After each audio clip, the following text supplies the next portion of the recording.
ഈ അവസരത്തിലേക്ക് വന്നത് വിനുമോൻ സാറിനെ പരിചയപ്പെടുത്തിയപ്പോഴാണ്. പക്ഷെ അന്നേരം ഞാനത് ചെയ്യാനായിട്ട് തയ്യാറായിട്ടുണ്ടായിരുന്നില്ല. കാരണം മറ്റു പലതും ചെയ്ത് എനിക്ക് നെഗറ്റീവ് ഉള്ളത് കൊണ്ടിട്ട് തന്നെ താല്പര്യമില്ലാത്ത ഒരു രീതിയിലായിരുന്നു ഞാൻ വിനു സാറിനോട് പറഞ്ഞിട്ടുണ്ടായിരുന്നത്. അതിനുശേഷം ഒരു 1.5 വർഷം കഴിഞ്ഞപ്പോഴത്തേക്ക് എന്റെ അച്ഛന് ഒരു ചെറുതല്ല വലിയൊരു മുറിവുണ്ടായിരുന്നു കാലില്. ടൈലിൽ അച്ഛൻ വീണിട്ട് മുട്ട് നല്ല നീളത്തിൽ, ഒരു വിരലിന്റെ അത്ര നീളത്തില് മുറിഞ്ഞിട്ട് ഹോസ്പിറ്റലിൽ ചെന്നപ്പോഴത്തേക്ക് അവരത് സ്റ്റിച്ച് ഇടാൻ തയ്യാറായില്ലായിരുന്നു. അവരത് പകരം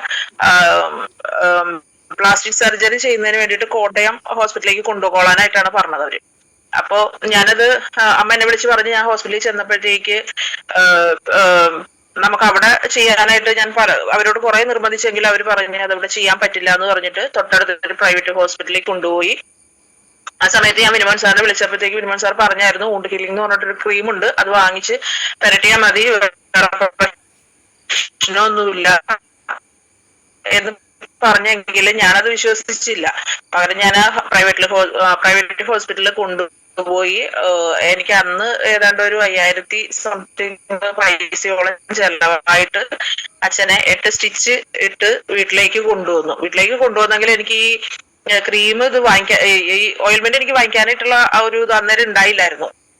അപ്പൊ ഞാൻ ഒരു 2-3 ദിവസവും കൂടെ ഇങ്ങനെ പോയതിനു ശേഷം ഒരു 4 ദിവസത്തിന് ശേഷം പ്രൈവറ്റ് ഹോസ്പിറ്റലിൽ കൊണ്ടുപോയിട്ട് ഡ്രസ് ചെയ്യാൻ വേണ്ടിയിട്ട് ചെന്നപ്പോഴത്തേക്ക് അവിടെ വെച്ച് തുറന്നപ്പോഴത്തേക്ക് ഇത് വല്ലാണ്ട് പഴുത്ത് ആകെ ഇതായിട്ടിരിക്കുകയായിരുന്നു. അപ്പൊ അവിടുത്തെ ഡോക്ടർ സത്യം പറഞ്ഞാൽ എന്നെ വഴക്കിട്ടിട്ട് പറഞ്ഞു ഇത് ഇങ്ങനെ ഇരിക്കണത് ഇപ്പൊ ഇവിടെ ഒന്നും ചെയ്യാൻ പറ്റില്ല, നിങ്ങളൊരു സർജനെ കൊണ്ടാ കാണിക്കുമെന്ന് പറഞ്ഞു. അങ്ങനെ ഞാൻ ഡോക്ടറുടെ വാക്ക് കേൾക്കാണ്ട് ഇപ്പുറത്ത് വന്നിട്ട് ഇത് ചെയ്യുന്ന ഡ്രസ് ചെയ്യുന്ന ചേച്ചി ഉണ്ടായിരുന്നു. ആ ചേച്ചിയോട് ഞാനൊന്ന് പറഞ്ഞു ഒന്ന് ഡ്രസ് ചെയ്ത് തരാമോ എന്ന് വെച്ചപ്പോ ആ ചേച്ചി ഡോക്ടറുടെ ചീട്ട് ചോദിച്ചു. അപ്പൊ ചീട്ടിൽ എഴുതിയിട്ടില്ലാത്തത് കൊണ്ടിട്ട് അവര് പറഞ്ഞു അതെനിക്ക് ചെയ്തു തരാൻ പറ്റില്ല എന്ന് പറഞ്ഞു. അങ്ങനെ ഞാൻ വീണ്ടും അച്ഛനെ വീട്ടിലേക്ക് കൊണ്ടുവന്നു. വരുന്ന വഴിക്ക് ഞാൻ കോട്ടനും ഹൈഡ്രജൻ പെറോക്സൈഡും ഒക്കെ വാങ്ങിച്ച് ഇവിടെ വന്നതിന് ശേഷം അപ്പോഴാണ് ഞാൻ അറിഞ്ഞത് ഈ ഓയിൽമെന്റ് ഇത് മാത്രം വാങ്ങിക്കാനായിട്ട് അവിടുന്ന് പറ്റില്ല എന്നുള്ളത്. അപ്പോ ഞാന് വിനുമോൻ സാറിനെ വീണ്ടും വിളിച്ച് കാര്യങ്ങളൊക്കെ തിരക്കിയിട്ട് ചാമ്പി തൈലും നോവേദന ജെല്ലും വൂണ്ട് ഹീലിങ്ങും വേറെ എന്തോ ഒരു ഇതും കൂടി വാങ്ങിച്ചു. എന്നുവെച്ചാൽ 1000 രൂപയ്ക്കുള്ള ഒരു പർച്ചേസിങ് ചെയ്യണം എന്നുള്ളതായിരുന്നു. കാരണം ഇതൊന്നും നമുക്ക് അറിയില്ലായിരുന്നു. അങ്ങനെ അത്രയും സാധനങ്ങൾ വാങ്ങിച്ച് ഇവിടെ കൊണ്ടുവന്നതിന് ശേഷം ഞാൻ രാത്രിയില് 4-ാം ദിവസം രാത്രിയിൽ അച്ഛന്റെ കാല് ഡ്രസ് ചെയ്ത് ഈ വൂണ്ട് ഹീലിംഗ് ഇട്ടു. പിറ്റേ ദിവസം ഞാൻ തുറന്നു നോക്കിയപ്പോഴത്തേക്ക് എനിക്ക് വലിയൊരു മാറ്റമൊന്നും തോന്നിയില്ലായിരുന്നു. അങ്ങനെ പഴുത്തിട്ട് തന്നെ നിൽക്കുന്നുണ്ടായിരുന്നു. 2-ാം ദിവസം അങ്ങനെ ചെയ്തു. 3-ന്റെ അന്നും അതുപോലെ തന്നെ ചെയ്തിട്ടും എനിക്ക് അങ്ങനെ ചെറിയൊരു ഇത് തോന്നിയുള്ളെങ്കിലും 4 ദിവസം കഴിഞ്ഞപ്പോഴത്തേക്ക് തുറന്നു നോക്കിയപ്പോഴത്തേക്ക് എനിക്ക് നല്ലൊരു ഇത് തോന്നി. കാരണം വെച്ചാൽ ആ ഒരു പഴുത്ത് നിൽക്കുന്ന ആ ഭാഗമെല്ലാം ആ മഞ്ഞൊക്കെ മാറിയിട്ടുണ്ടായിരുന്നു. മുറിവിന്റെ ആ ഒരു സ്റ്റിച്ചിന്റെ ആ ഒരു പാട് മാത്രമേ ഉണ്ടായിരുന്നുള്ളൂ. ബാക്കി ഭാഗങ്ങളെല്ലാം നന്നായിട്ട് കരിഞ്ഞ് നല്ലൊരു ഇതുണ്ടായിരുന്നു. അപ്പൊ അച്ഛനും അങ്ങനെ തന്നെയായിരുന്നു. അച്ഛനും പേടിയായിരുന്നു, കാലം ഞാൻ ഇത്രയും പഴുത്തപ്പോ മുറിച്ച് കളയേണ്ടി വരും എന്നൊക്കെ പറഞ്ഞ അച്ഛൻ എന്നെ ഒത്തിരി ഇതാക്കിയായിരുന്നു. അപ്പൊ ഞാനും പെട്ടെന്ന് പേടിച്ചു പോയി ഇത്രയൊക്കെ കണ്ടപ്പോഴത്തേക്ക്. അതുകൊണ്ടിട്ടാണ് പിന്നെ ഞാൻ വിനുമോൻ സാറിനെ വിളിച്ച് മീറ്റിങ്ങിന്റെ ഇത് ഇട്ട് തരാൻ പറഞ്ഞു. അത് പിന്നെന്ന് വെച്ചിട്ടുണ്ടെങ്കിൽ ഈ അവസരം പരിചയപ്പെടുത്തിയപ്പോ മുതൽ തന്നെ വിൻ സാർ എന്നെ വിളിച്ചിട്ട് ഇങ്ങനെ നല്ലൊരു അവസരമാണ്, ചെയ്തു നോക്കിക്കോളൂ പല പ്രാവശ്യവും പറയുന്നുണ്ടായിരുന്നു. അപ്പൊ അത് മുതൽ ഞാൻ മീറ്റിംഗ് കണ്ടു തുടങ്ങി. മീറ്റിംഗ് കണ്ടപ്പോഴാണ് എനിക്ക് ഇതിന്റെ കൂടുതൽ സാധ്യതയെ കുറിച്ചും എന്താണ് ഈ പ്രൊഡക്റ്റ് എന്നൊക്കെ പഠിക്കാനുള്ള ഒരു ഇൻട്രസ്റ്റ് വന്നത്. പിന്നെ ഞാൻ എല്ലാ ദിവസവും മീറ്റിംഗ് കാണാൻ തുടങ്ങി.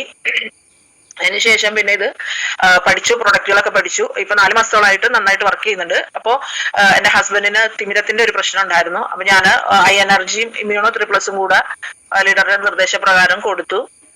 ആൾക്കൊരു 4 വർഷം മുന്നേ സർജറി ചെയ്യണമെന്ന് പറഞ്ഞതാണ് തിമിരത്തിന്റെ 2 കണ്ണിലും. അങ്ങനെ ഞങ്ങള് 3 ആഴ്ച കൊടുത്തപ്പോഴത്തേക്ക് അപ്പൊ ആ സമയത്തൊക്കെ ആൾക്ക് ഒരു കണ്ണിന് ഒട്ടും കാഴ്ചയില്ലായിരുന്നു. അതുകൊണ്ട് തന്നെ ഭയങ്കര ബുദ്ധിമുട്ടുണ്ട്. അപ്പൊ ആ ഒരു കൊടുത്ത് ഞാൻ ഒരു 3 ആഴ്ച കഴിഞ്ഞപ്പോഴത്തേക്ക് കണ്ണിനൊട്ടും കാഴ്ചയില്ലാത്തത് കൊണ്ടിട്ടും കണ്ണട നഷ്ടപ്പെട്ടത് കൊണ്ടിട്ടും ആൾക്ക് പുറത്തേക്കൊക്കെ പോകാനും വണ്ടി ഓടിക്കാനൊക്കെ ബുദ്ധിമുട്ടുള്ളത് കൊണ്ടിട്ട് എന്നെ വഴക്കിട്ടിട്ട് പുള്ളി ഇത് വിശ്വാസമില്ലാണ്ട് തന്നെയാണ് ചെയ്തുകൊണ്ടിരുന്നത് എന്റെ നിർബന്ധപ്രകാരം. അങ്ങനെ ഞാൻ പിന്നെ തൊട്ടടുത്തുള്ള ഹോസ്പിറ്റലിൽ കൊണ്ടുപോയിട്ട് കണ്ണ് കാണിച്ചിട്ട് ഞാൻ പറഞ്ഞു എന്തായാലും നമുക്ക് അവിടെ ഓപ്പറേഷൻ ചെയ്യാം, ഇനിയിപ്പോ അത് നോക്കിയിരുന്നിട്ട് കാര്യമില്ല എന്ന് പറഞ്ഞിട്ട് ഓപ്പറേഷൻ ചെയ്യാൻ വേണ്ടി ചെന്ന് ടെസ്റ്റ് ചെയ്തപ്പോഴത്തേക്ക് അവര് പറഞ്ഞു തിമിരുണ്ടെന്ന് നിങ്ങളോട് ആരാ പറഞ്ഞതെന്നാ ചോദിച്ചത്. അപ്പൊ എനിക്കത് അത്ര വിശ്വാസം വന്നില്ല. ഞാൻ വീണ്ടും ഡോക്ടറെ കയറി കണ്ടപ്പോ അവര് പറഞ്ഞു അങ്ങനെയാണെങ്കിൽ നമുക്കൊന്നും കൂടെ മരുന്ന് ഒഴിച്ചിട്ട് ചെയ്യാന്ന് പറഞ്ഞു. പിറ്റേ ആഴ്ച ചെന്നൊരു 3 മണിക്കൂർ അവിടെ ചെന്ന് ഇരുന്ന് മരുന്ന് ഒഴിച്ചതിന് ശേഷം 3 മണിക്കൂർ ശേഷം ടെസ്റ്റ് ചെയ്തപ്പോഴത്തേക്ക് വീണ്ടും അവർ അങ്ങനെ തന്നെ പറഞ്ഞു. അപ്പൊ കണ്ണിന്റെ കൃഷ്ണമണിയിൽ ചെറിയൊരു വെള്ളപ്പാട് ഇങ്ങനെ ഉണ്ടായിരുന്നു. ആ പാട് എന്താന്ന് ചോദിച്ചപ്പോഴത്തേക്ക് അത് ഇങ്ങനെ വെള്ളത്തിലെ പണിക്ക് ആള് മത്സ്യബന്ധനാണ്. അപ്പൊ വെള്ളത്തിലെ പണിക്ക് പോണോണ്ട് ചിലപ്പോ പായലിന്റെ ഒരു അലർജി ഒക്കെ ഉണ്ടാവാറുണ്ട്. അങ്ങനെ കേറിയത് കൊണ്ടിട്ട് പായലിന്റെ ഒരു ഇത് കൊണ്ടിട്ട് ഫംഗസ് വന്നതാവാം എന്ന് പറഞ്ഞു. അപ്പൊ അത് എറണാകുളം ഹോസ്പിറ്റലില് പ്രത്യേകം അതിനായിട്ടിരിക്കുന്ന ഒരു ഡോക്ടർ ഉണ്ട്.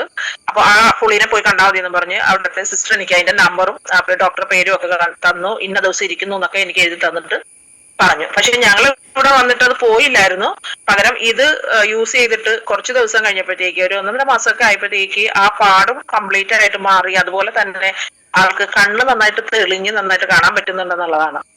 അതുപോലെ എന്റെ മോൾക്ക് PCOD ഉണ്ട്. അപ്പൊ അവൾക്ക് വുമൺ കമ്പാനിയനും ലിവഗൈൻ സിറഫും കൊടുക്കുന്നുണ്ട്. അപ്പൊ ആൾക്ക് വയറുവേദനയുണ്ട്. നല്ല പീരീഡ്സ് ആകുമ്പോഴത്തേക്ക് നന്നായിട്ട് വയറുവേദനയുണ്ട് രണ്ടുപേർക്കും. അപ്പൊ അത് കഴിച്ചിട്ട് ഇപ്പൊ കഴിഞ്ഞ മന്തിലെ പീരീഡ്സ് ആയിട്ട് ആൾക്ക് വയറുവേദന അങ്ങനെ ഉണ്ടായില്ല. ചെറിയൊരു രീതിയിലേ ഉണ്ടായിരുന്നുള്ളൂ. എന്നുവെച്ചാൽ 1 മാസം ആയിട്ടുള്ളൂ കഴിക്കുന്നത്. പക്ഷെ അന്നേരം തന്നെ നല്ലൊരു വ്യത്യാസം വന്നു. അല്ലെങ്കിൽ 2 ദിവസം 3 ദിവസമൊക്കെ പിള്ളേർക്ക് പഠിക്കാൻ പോകാൻ പറ്റാത്തൊരു കണ്ടീഷനാണ്. ഭയങ്കര വേദനയായിരിക്കും.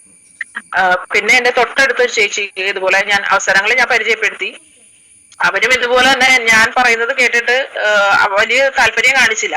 ഞാനിതിങ്ങനെ പുറകെ നടന്ന് പറയുന്നുണ്ട്. അവൻ നന്നായിട്ട് തുമ്മലുണ്ടായിരുന്നു ആൾക്ക്. തുമ്മലെന്ന് പറഞ്ഞാൽ ഇത് ചെറിയ രീതിയിലുള്ള തുമ്മലല്ല.